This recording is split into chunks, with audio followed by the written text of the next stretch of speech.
Prayer, why do we neglect it?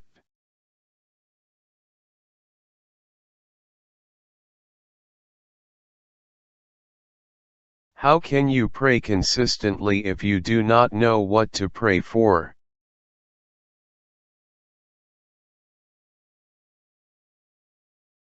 Be more specific in your prayers. If you know what to pray for, your prayers will be more specific and to the point. They will not feel purposeless. Furthermore, it is important to know what to pray for in a particular situation when in the presence of others. Your prayers may not be well received, or even create unnecessary expectations. To be more specific in your prayer requests is not to guide God as to where and how He needs to intervene, as if He does not know these things. You may, for example, need to ask God to place you in the right position at your current or another workplace, so that you can fully apply all the knowledge, skills, and experience you have. You will thus be able to make a greater contribution to your work environment and the industry in which you are employed. Such a specific prayer request is in contrast to your frequent prayers asking that God would help you with your work challenges, or improve your job satisfaction.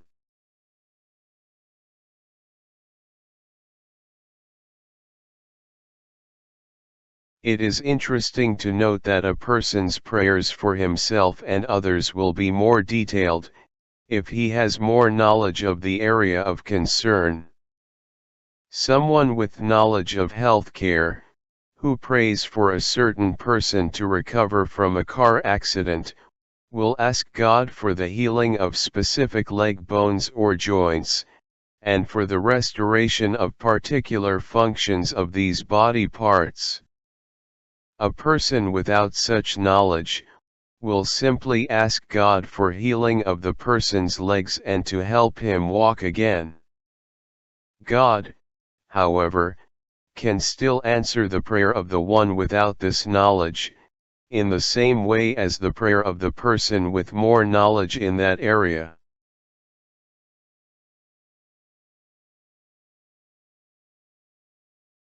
Pray for things and people you have limited knowledge of.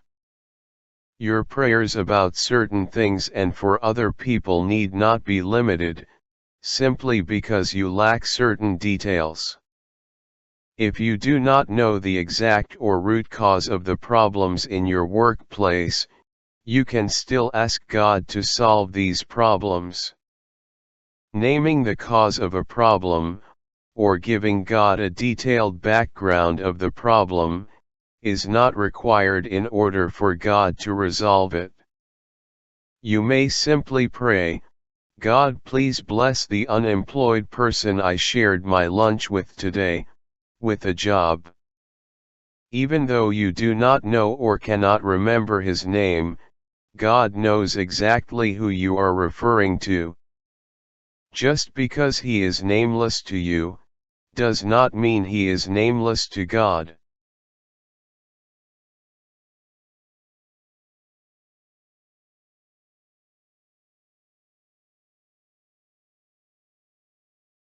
It is interesting to note that when a person prays for his mother, he simply says, Lord, I pray for my mother, that.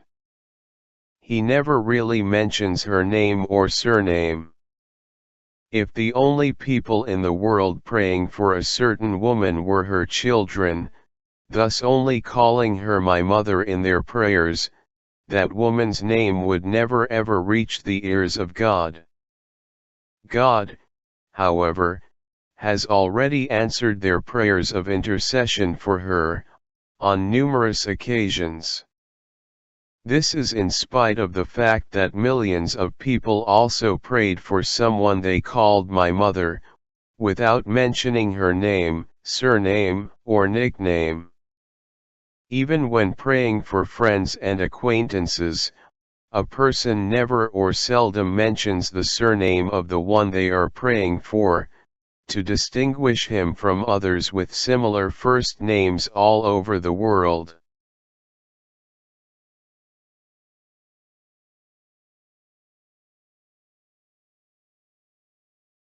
Prayer meetings are usually filled with common prayers of intercession for a certain person in their church.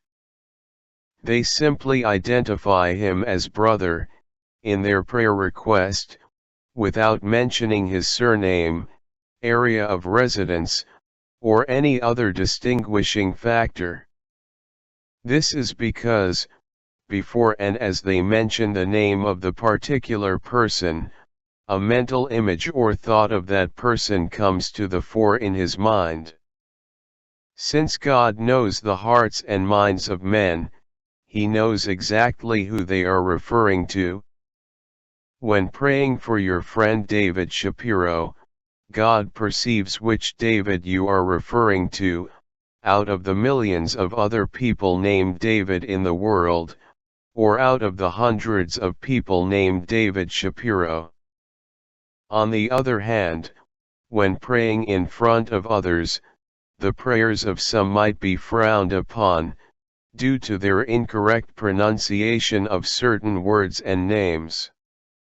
Although people have noticed this mispronunciation, it will still not prevent God from acting, in relation to the person or thing prayed for.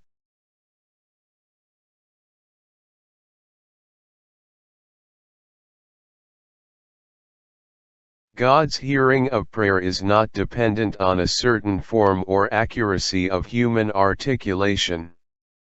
If the person prayed, "Lord, please bless Janice Rosenthal with money to pay her water bill," but he actually meant Janine, then God can certainly still bless Janine Rosenthal with the money she needs, as a direct result of that prayer of intercession. A person with a speech impediment who prays in a second or foreign language may be making such mistakes on a regular basis. When asking God to give him the victory in the chess game, others might hear the person pray, "God, please give me the fig tree in the chess game on Saturday." If it is in His will, God will most certainly not give him a fig tree instead of a victory. This may sound humorous, but it further illustrates the point of God's hearing of prayer.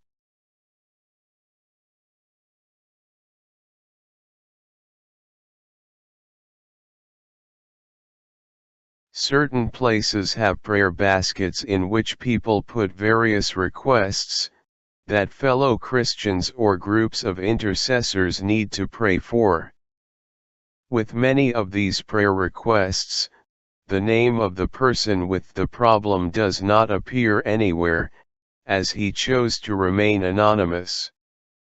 These intercessors then simply pray, "Lord, please bless the person who wrote this request with the $500 he needs to pay off his debt." The prayer requests of some of these anonymous people could also be for someone other than themselves.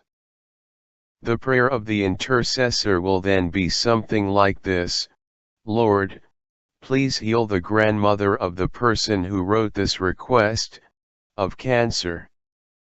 In both instances, no name has been mentioned, nor has a mental image or thought of a specific person been formed in the mind of the intercessor. Because God is, however, omniscient, He knows exactly who wrote the request and for whom the prayer request was made.